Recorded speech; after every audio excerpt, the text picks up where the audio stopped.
This video is presented by VoiceOver Article. Have you ever wondered what would happen to your assets if you were sued in a car accident and it was your fault, or if you became disabled or even died?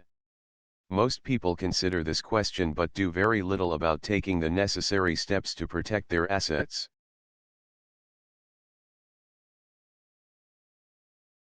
The first thing to do is to have a plan in place before anything bad happens to you. Even if you are one of the lucky ones and nothing ever bad happens, eventually, as a fact, everyone does. When you die, your bank accounts are frozen, and an executor is appointed to wrap up your estate. This means finding everyone you owed money to, and settling the debts. If you have a family, and all your assets are in your own name, your spouse could be unable to access your funds for up to 2 years.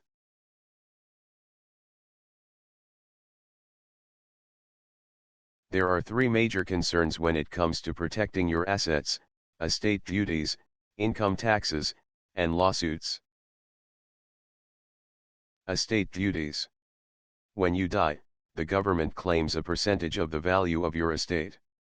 This amount varies from country to country, and it could be anything from 20% to as much as 55%. The solution to the estate duty problem is to ensure that your estate is worth as little as possible when you die. Moving your assets into a living trust could be a good solution, as the trust is not taxed upon your death. Income tax. How do you legally reduce your tax liability? One way is to decrease your income to an absolute minimum. Anything you need could be paid for by a business. For instance, if you need a new laptop, it could be paid for by your corporation or living trust. It is a legitimate business expense, as long as you use it for generating income, and not just for playing games. The expenses of a business are deducted from its income before taxes are calculated. For individuals working for an employer, taxes are deducted before you even get your paycheck. That means that your personal expenses are paid for with after-tax income. If a separate legal entity can pay some of these expenses, it reduces the amount of money you need to earn, and the amount of tax you need to pay.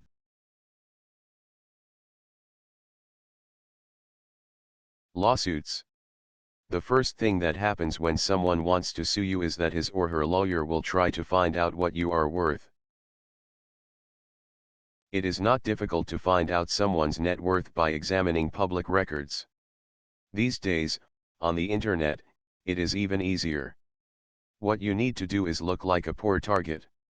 This could mean transferring as many assets as possible into a separate legal entity, which you do not own, but do control. This could be a living trust, or a corporation.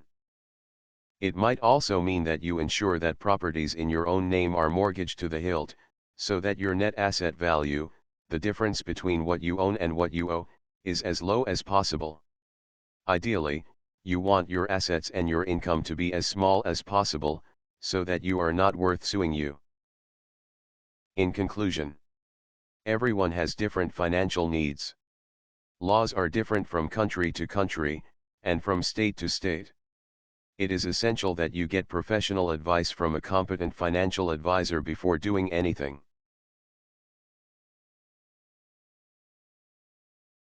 If you are in financial trouble, it is already too late. If you transfer assets in order to put them out of reach of your creditors, it may be seen as fraudulent and illegal. You need to have a plan in place before you are sued, and before anyone tries to take your assets away. You may think that you are too young to worry about asset protection, but it is not too early to get a plan in place. It is a cliché, but still true: if you fail to plan, you plan to fail. This video is presented by VoiceOver Article.